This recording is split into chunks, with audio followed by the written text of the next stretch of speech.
Bhim army के chief Chandrashekhar Azad Ravan पहुंचे दमोह, लगाए विभिन्न प्रकार के गंभीर आरोप।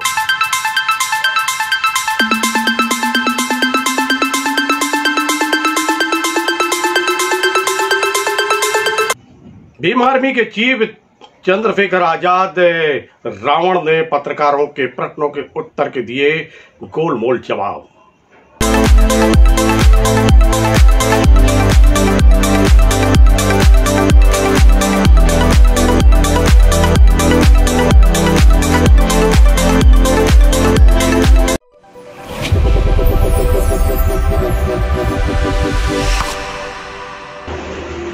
बात करते हैं अब हम चंद्रशेखर आजाद भीम आर्मी चीफ के। चंद्रशेखर आजाद भीम आर्मी चीफ दमोह पहुंचे। उन्होंने एक आंदोलन का स्वरूप देने का प्रयास किया। उनके समर्थकों ने जमकर नारेबाजी की और नारेबाजी करते हुए प्रदेश सरकार, जिला प्रशासन, पुलिस प्रशासन पर गंभीर आरोप लगाए।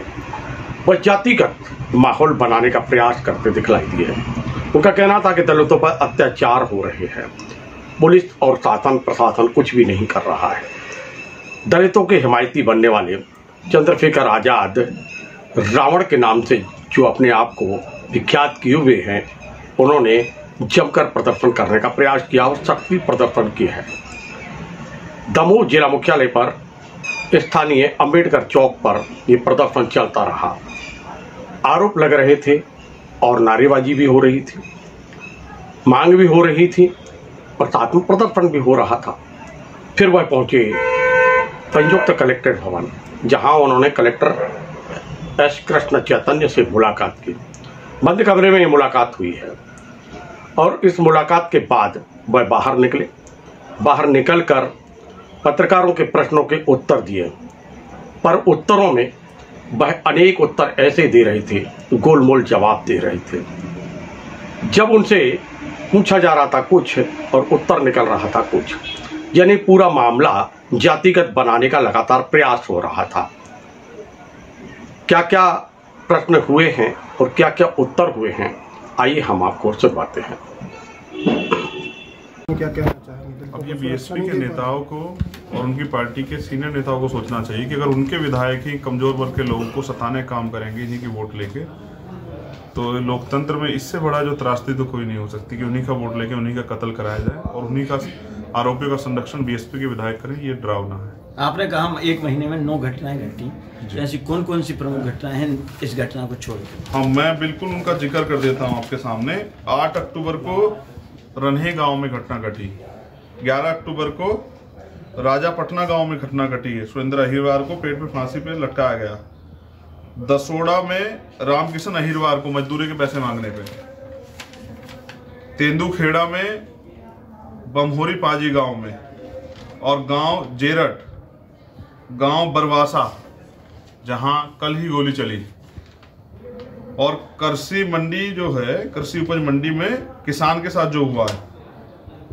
और उससे भी बड़ी बात जो आपको अचरज होगा कि बरवासा में जो पीड़ित परिवार अभी मुझे रास्ते में मिला, उन्होंने मेरी गाड़ी रोक ली और मुझसे कहा कि आप गांव में चलें। और उनका ये कहना है, मैं मीडिया के सामने ये कह रहा हूँ, बकौल जो उनका स्टेटमेंट है कि उस गांव में कोई ऐसे बच्चे नहीं जिनको दबंग परेशान नहीं करते या उसकी इज्जत से खिलवाड़ करने का प्रयास नहीं करते। और ये आज़ाद भारत में दलितों के साथ हो रहा है। हमें सोचना चाहिए कि यहाँ के अधिकारी कुर्सी बैठ के क्या कर रहे हैं और वो किन के लिए कुर्सी बैठे हैं। वो टैक्स का जो है पैसा तो गरीबों से के पैसे से वो करते हैं, जितना अमीर देते हैं उतना ही गरीब देते हैं, लेकिन वो काम सिर्फ सत्ता के लोगों के या ताकतवर लोग करेंगे तो लोगों का लोकतंत्र और इससे जो है सरकारी मशीनरी से भरोसा उठ जाएगा। तो ये जहाँ बच्चों को देवी की तरफ पूजा जाता है, वहाँ इस तरह बच्चों के साथ अन्याय होगा और सरकार तमाशबीन बनी रहेगी। तो मुझे बड़े दुख के साथ और शर्म के साथ कहना पड़ रहा है कि मुख्यमंत्री जी से अगर प्रदेश नहीं संभल रहा तो उनको कुर्सी खाली कर देनी चाहिए। सिर्फ भाषण देने से कुछ नहीं होगा कि मैं बुलडोजर चला दूंगा। कहाँ है बुलडोजर? आपका दिखाई नहीं दे रहा आज मामला दलितों। कहाँ है मुख्यमंत्री? मुख्यमंत्री इस प्रदेश के गार्जियन है, अंतिम व्यक्ति भी उनकी जांच में, उनकी निगरानी में यहाँ है। तो वो क्यों नहीं आए मिलने के लिए? ट्रिपल मर्डर में भी क्या उनको दलितों से प्यार नहीं है? तो मैं इसलिए जिम्मेदार से कहता हूँ कि बीजेपी की सरकार और मुख्यमंत्री यहाँ के दलित विरोधी है और दलितों को उनको सबक सिखाना चाहिए। और ये घटनाएं पूरे प्रदेश में नेमा वर्ग की हो, आदिवासियों के साथ या पिछड़े वर्ग के लोग साथ जो आरक्षण में जो हुआ है, ये सारी घटनाएं जो है डरावनी है और मुख्यमंत्री सिर्फ मूक दर्शक बने हुए आरएसएस कठपुतली। ऐसे मुख्यमंत्री को जनता बर्दाश्त नहीं करेगी। अब देख क्या मानते हैं आप कि जो पुलिस ने जो बयान जारी किया है या पुलिस के एसपी पुलिस अधीक्षक ने ये कहा है कि छेड़छाड़ का मामला था, वो सही नहीं है? तो ये साथी कि पुलिस सरकार की तो होती है, पुलिस कोई स्वतंत्र एजेंसी थोड़ा ही है कि सरकार से बाहर है।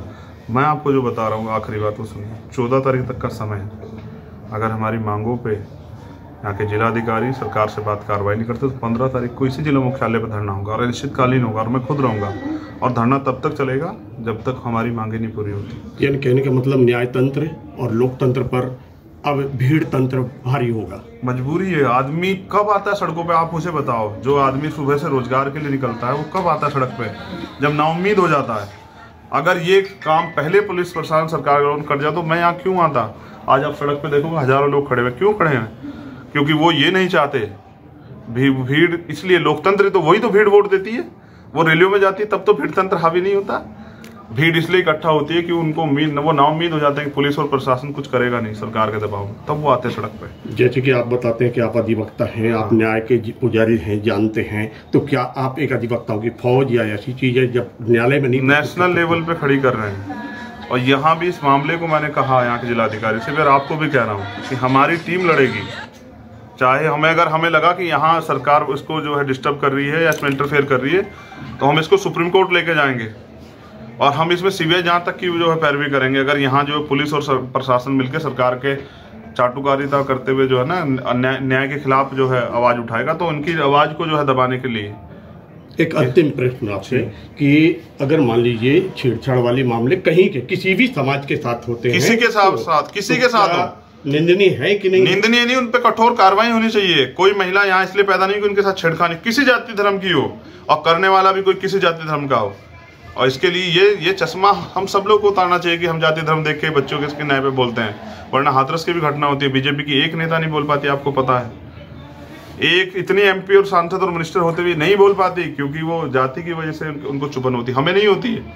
इस देश में रहने हर बहन के साथ, अगर किसी भी शहर के साथ बहन के पहले तो होना, अगर होगा तो हम अपनी पीठ पे गोली खाने के लिए और सीने पे गोली खाने के लिए तैयार हैं। हमसे उम्मीद कीजिए, हम इस देश के रहने वाले मूल निवासी हैं। धन्यवाद। तो मित्रों, आपने सुना, ये थे भीम आर्मी के चीफ चंद्रशेखर आजाद। अपने आप को रावण कहलवाते हैं और इन्होंने प्रश्नों के उत्तर किस प्रकार दिए हैं आपने इसमें सुना होगा कि उन्होंने ये कहा कि हम इस देश के मूल निवासी हैं, यानी जो आरोपी हैं या अन्य लोग हैं वह मूल निवासी नहीं हैं। क्या यह मतलब निकाला जाए? जब उनसे पूछा गया कि लोकतंत्र और न्यायतंत्र पर क्या अब भीड़ तंत्र कार्य करेगा तो फिर उन्होंने क्या कहा आपने ये भी सुना। महिला अत्याचार के मामले में जब उनसे पूछा गया कि किसी भी महिला के साथ अगर अत्याचार, अनाचार, व्यभिचार होता है तो क्या उसकी निंदा होना चाहिए, तो उन्होंने क्या कहा ये भी आपने सुना। और किस प्रकार वह यह कह रहे थे कि दबंगों ने देवरान में हत्या की है। अब पुलिस कह रही है कि ये छेड़छाड़ का मामला है। पुलिस का अपना तर्क है, उसकी अपनी जांच की व्यवस्था है। और साथ में एक और मामला सामने आया था, बरमासा का था। बरमासा में पिछले लंबे समय से ये लड़ाई चल रही है, दो वर्ग के बीच में चल रही थी और उसका जो परिणाम था वह गत रात्रि में गोली के चालान के रूप में सामने आया था।